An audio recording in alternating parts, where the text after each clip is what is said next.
Okay, it's me, HEC3, also known as Hampton Conway III, better known as Lil Hamp, and sometimes known as Shorty Coco.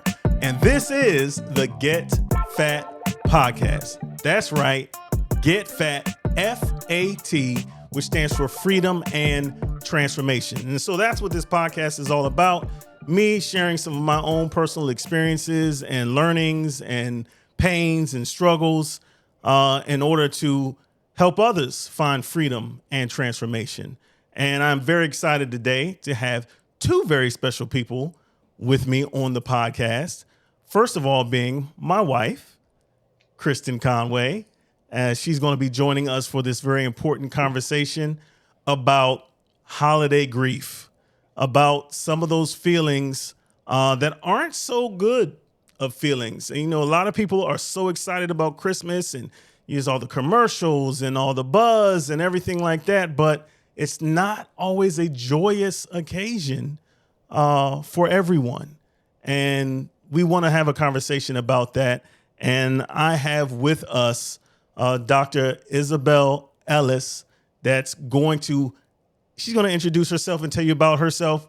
And you're going to understand why she's with us today to help us navigate this conversation. So please welcome Dr. Ellis. Hi there. How are you? I am so pleased to be here this evening. I am a clinical psychologist and I'm licensed to practice in Maryland, D.C. and in Virginia. I co-own a private practice in D.C. and I'm there with two African-American clinical psychologists who have been in practice together for over 30 years. I work with people as young as 4, and my oldest client right now is in her 80s.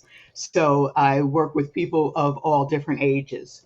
I also do a lot of work with schools, with organizations, with churches, and with businesses.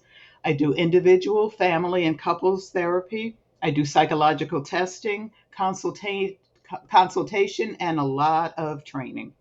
I work on school issues, family issues, stress, depression, anxiety, trauma, abuse, diversity, and communication issues. My goal in working with people is to help them to understand themselves so that they can be empowered to be able to meet their own potential. I'm also a Christian, and I facilitate the Women's Bible Study at my church. And then where I think I learned the most is that I am the mother of 2 adult children, and I'm a wife, and I have been married for over 34 years. I'm a friend, a sibling, and an African American woman. All these things come together to make me who I am and go into the work that I do. And I need to let you know I love, love, love the work that I do. So that's me in a nutshell. That's awesome. And I have to personally say, you have been a great support to me and my family, although you have not functioned as my actual therapist. You have always been able to guide me and direct me to folks for myself and for my children. And so I really appreciate all your support throughout the years with that. And I've also been a participant. I have been a participant in webinars that you've done with the church and had an opportunity to, learn from you there as well. So it's very exciting. I'm very grateful to have you here, and we're going to jump right into it. If you want to start with one of the questions. I will start with one of the questions. Before I do, I just wanted to reiterate how important this conversation is right now, because we are in the holiday season, and also just because in our community we have lost someone, that was very special and dear to our hearts to suicide recently. And so, and I'm talking about Twitch, Stephen Boss, who just died by suicide recently. And so it's a very important conversation to have right now. So I'm glad that you're joining us and you are shedding some light on this topic with us. First question I wanted to ask you is, what are some common feelings that come up during the holidays?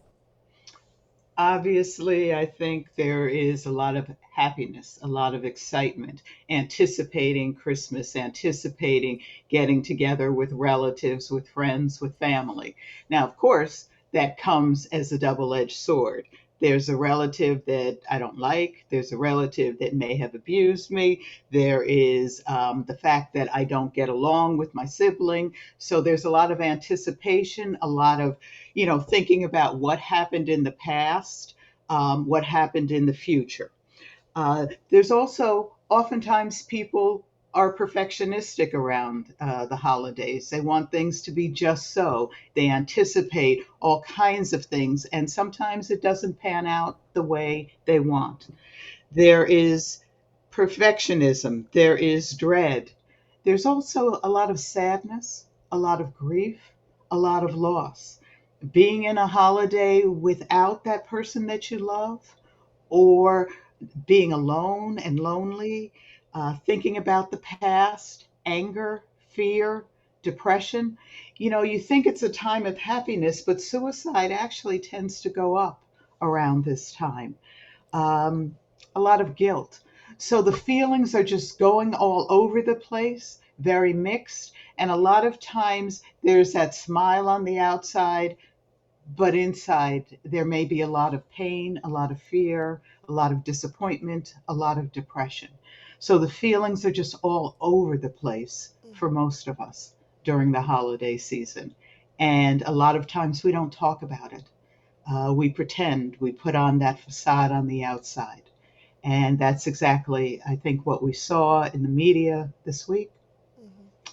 A lot of happiness on the outside, someone who seems like he has it all.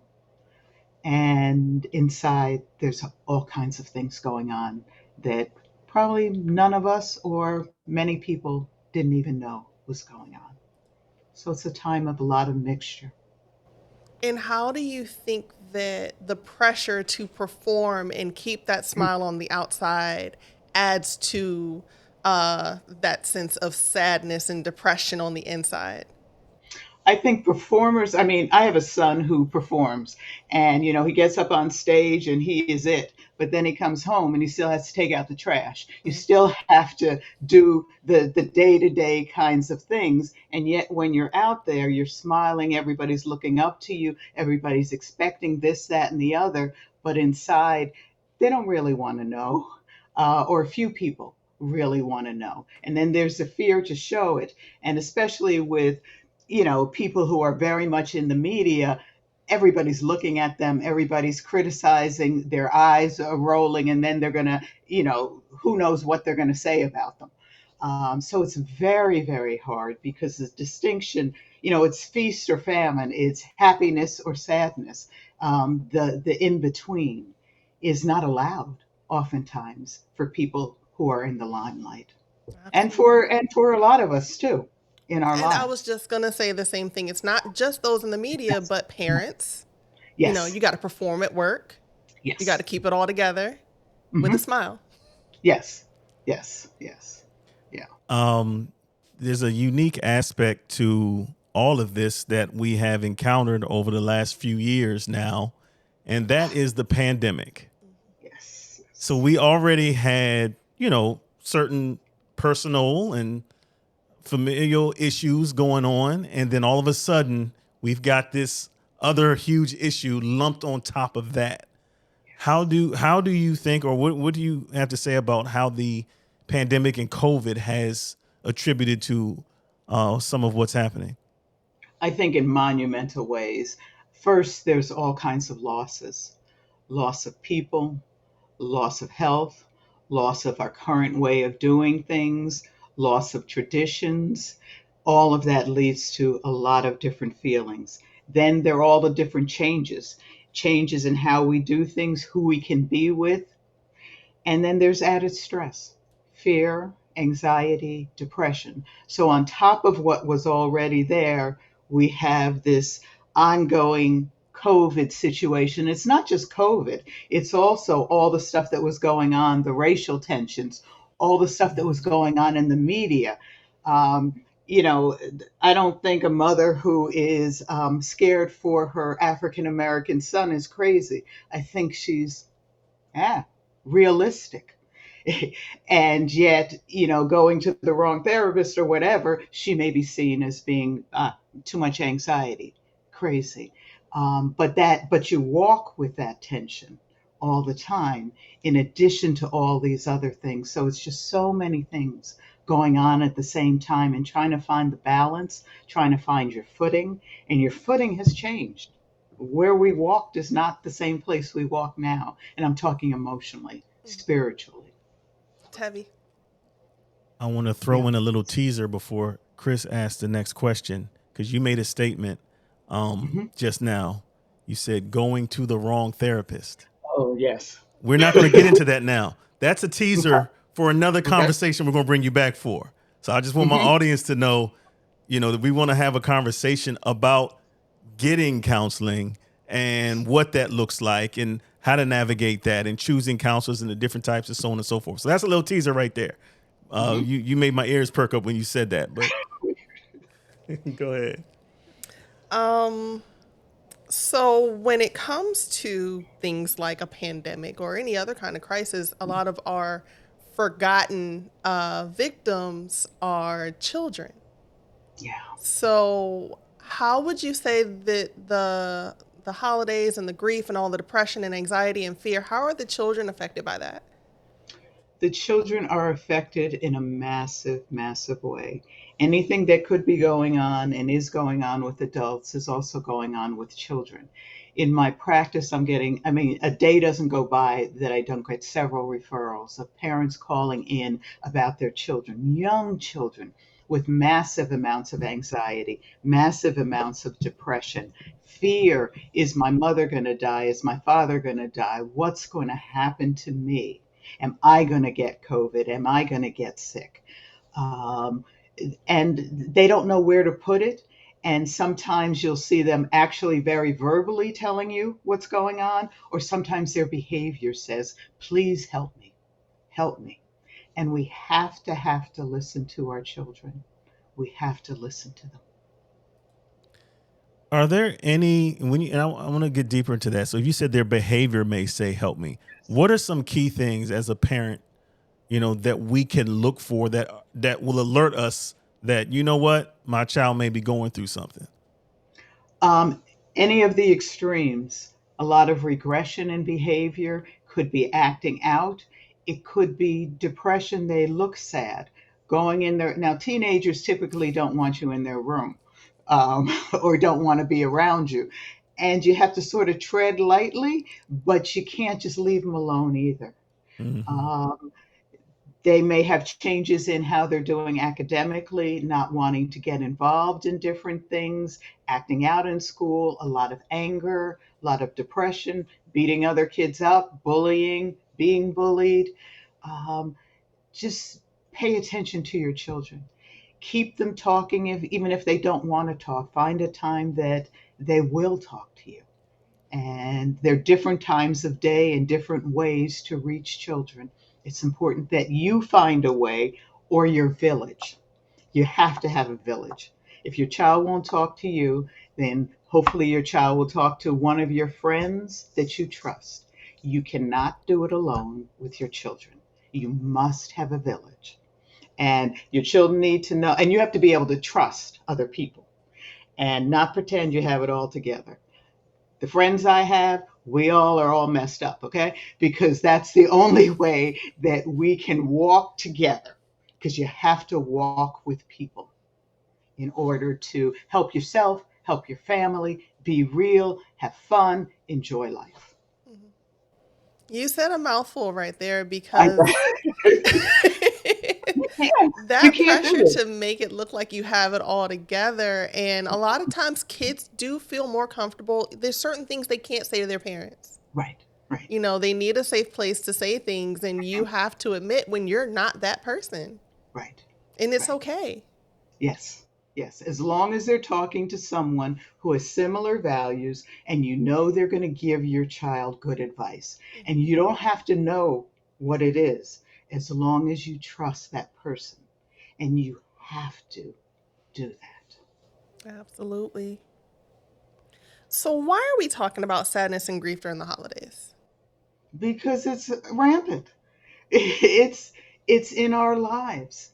We're not one-sided. We're not all happy all the time, because that in and of itself would be another issue. We are a multitude of a whole lot of stuff going on at a time, and it's important to stay in touch with where you are at any given moment and acknowledge it and figure out what you need to do about it, whether you need to talk to someone, whether you need to go out and exercise, whether you need to punch a pillow, whether you need to pray, what it is that you need in order to keep yourself balanced. And it's about a balance. It's not, I'm feeling one way or another. It's a little bit of this, a little bit of that, and a lot of this other stuff. What are you talked about some things to recognize in your children and some red flags there. What about individuals? How Mhm. do I as an individual what things how do I know when I need help? Mhm.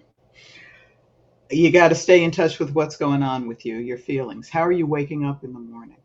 What are you thinking about? Are you able to accomplish anything? Do you leave things halfway done? Are you being productive at work? Um, are you overeating? Are you drinking too much? Are you exercising? Are you taking care of yourself? All of those things speak to how you're feeling. What is your stress level? You have to also know of yourself physically. I know for me that I'm stressed when I get this really bad headache on the left side of my head, and it's just blinding. Tylenol, there's nothing that helps until I figure out what's going on with It's a me. cluster headache. And so each of you have to figure out what are the telltale signs that say that something's off. Talk about how you're feeling, talk about what's going on. Just do self assessments on a regular basis. Absolutely agreed. And so, just kind of on that same note, why is it so difficult to ask for and accept help? Because I'm Superwoman. Don't you know that? I mean, that's the way society tries to make us seem as if we can do it all. People are afraid to show their vulnerabilities. They're afraid of what it is people will say. They're afraid that if you ask for help, that means that there's something the matter with you. If you ask for professional help, there's a question: am I crazy? Do I have to be crazy to get some kind of support?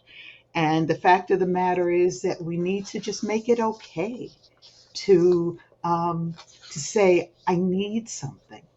Mhm. Uh, you know, and that's what it is. That society says that it's not okay to need help, and a lot of us are brought up that way, especially in certain cultures.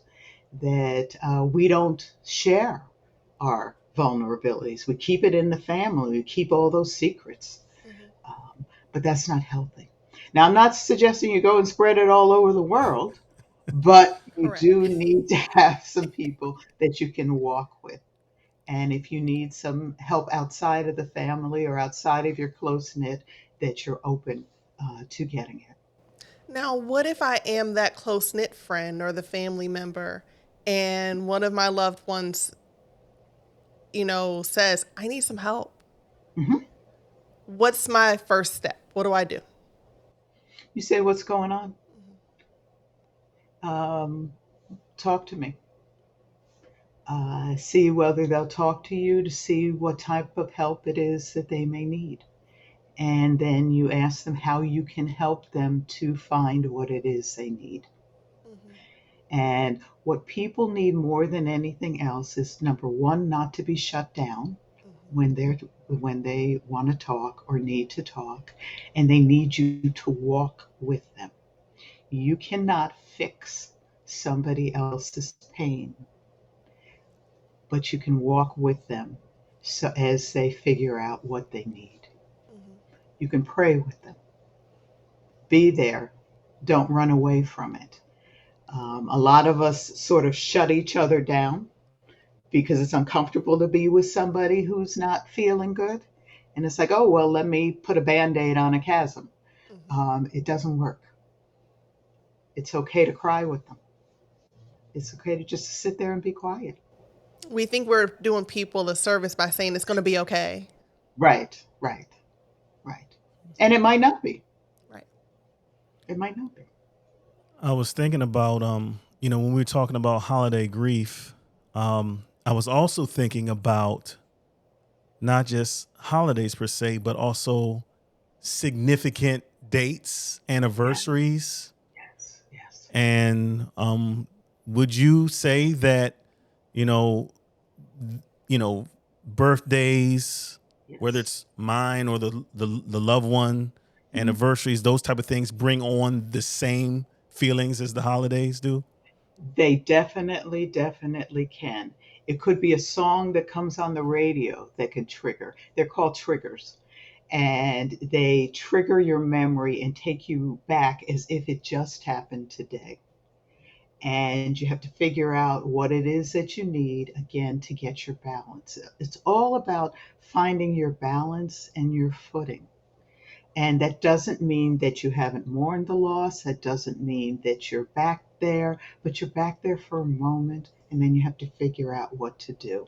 Mhm. Some of these you can anticipate and you can figure out what is it that I'm going to do to honor this person or to deal with the emotions. And some of them just come out of the blue.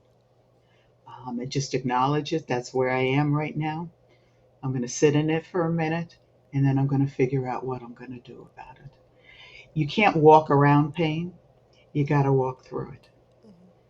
And that's painful and that's hard, but that's the only way to help yourself. Is there a difference? You just brought up another word. You said the word mourn. You said mourn the loss.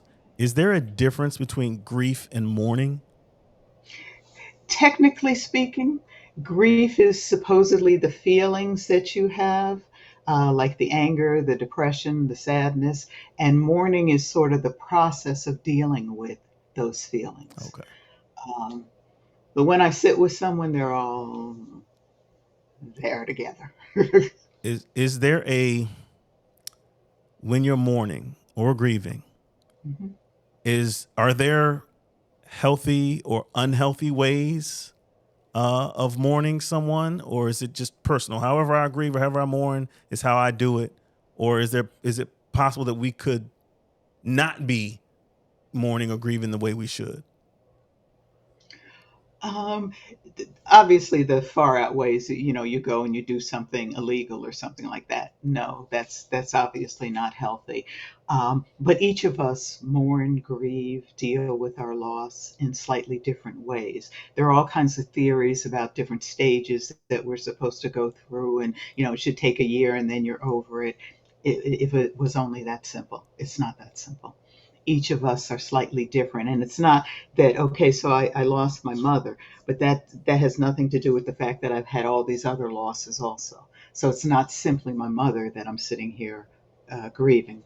I'm also grieving the fact that I had plans for her in my mind. I had memories. I lost my dog. I lost my best friend. And so all these things come together. It's not just one discrete thing that has happened to you. It's all of your life. And it has to do with who do you have around you Mhm. that's walking with you? And are they allowing you to do what you need to do, or are they trying to shut you down? And are you opening up to that? Mhm. So the feelings go in and out, the stages that people talk about go back and forth. Um, you have to allow yourself to do what you need and not try and jump into some prescription. Yeah, I think you said, it's very important that you're around people who allow you to go through it, but it's also important for you to allow yourself to go Mm. through it. Yes, I yes. think about, especially during the holidays, everybody else is so happy, Hmm. so that in Seemingly. itself, seemingly, Hmm. right? That in Hmm. itself creates loneliness because you feel like, well, I have to kind of keep this to myself because everybody else is so happy. I don't want to rain on anybody else's parade. Yes, And so you yes. put the pressure on yourself to Hmm. maintain this, outer appearance of happiness Right. just for the sake of being social. Yes. And, so that in itself creates a situation that makes you go deeper into yourself. Another point that we were just thinking about, it's not just, and I think you mentioned this earlier, it's not just death that people are grieving. Mm-mm. Many times it is a divorce or failed relationship or any kind, or a lot of people have lost jobs, Mm-hmm. and so there are many different kinds of situations that people are grieving. Did you want to go into that a little bit? Sure. With anything that happens to us, there are a lot of different factors. Financial issues are very, very prominent in society today. People have lost jobs, or they have had to get jobs that are below what it is, below where they were making before. Um, People have lost memories, they've lost status, um, they've lost loved ones, they've lost the idea of loved ones. I'm turned 30 or 40, I'm not married. There's the thought of, will I ever have a child? There's so many things, so much pain going on in society right now.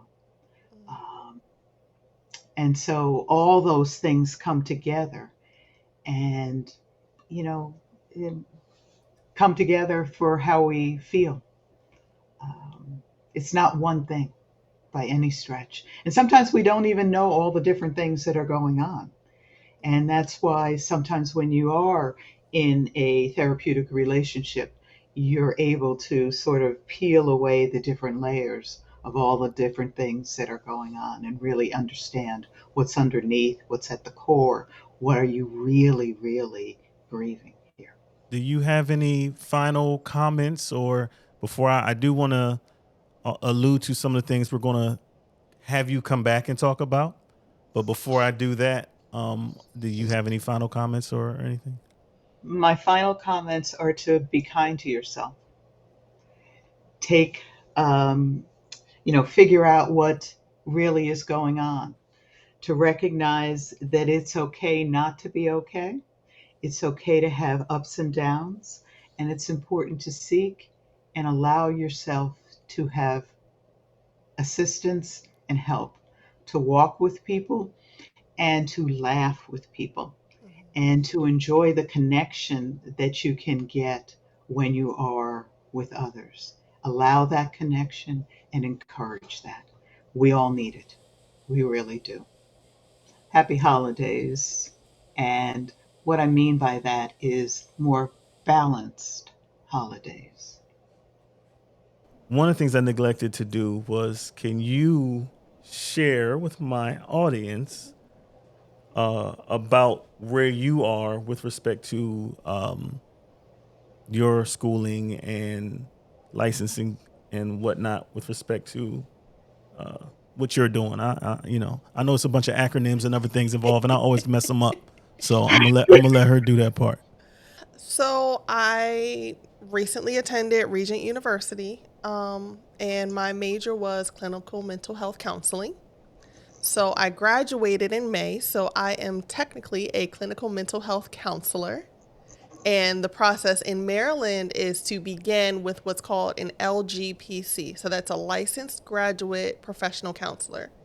So that's the license that I currently have. And in the process, you have to do 3,000 hours of supervised counseling. So I just started earning my hours toward getting my 3,000 hours. And then the next step, once I do that, will be for me to apply and receive my LCPC. So I still have a ways to go for that. And one of the reasons why, so that's part of the reason why I wanted to have my wife here with me, because of what she is pursuing and what she's doing. But also, as we have these particular conversations with respect to mental health, Dr. Ellis, I hope you're going to come back, I would uh, bec- love to. because there's definitely so much more I want to get into, particularly just on the practical side of how to get help, what to look for, understanding all the acronyms, because I'm telling you, that's a lesson for me. You know, there were some things that Christen was able to help me with when I'm looking for a therapist for my children or whatever the case may be. And there are certain things that you have to pay attention to and understand. I also want to talk about now, there's a lot of the virtual stuff going on. And so I want to kind of talk about the nuances of that. So yes, you know, y'all stay tuned. We're going to have much more conversation around mental health and some practical things to help us in order to find freedom and transformation. So it's me, HEC3, and we're here just trying to give you a little something to chew on. So come on and get fat with me on the Get Fat podcast.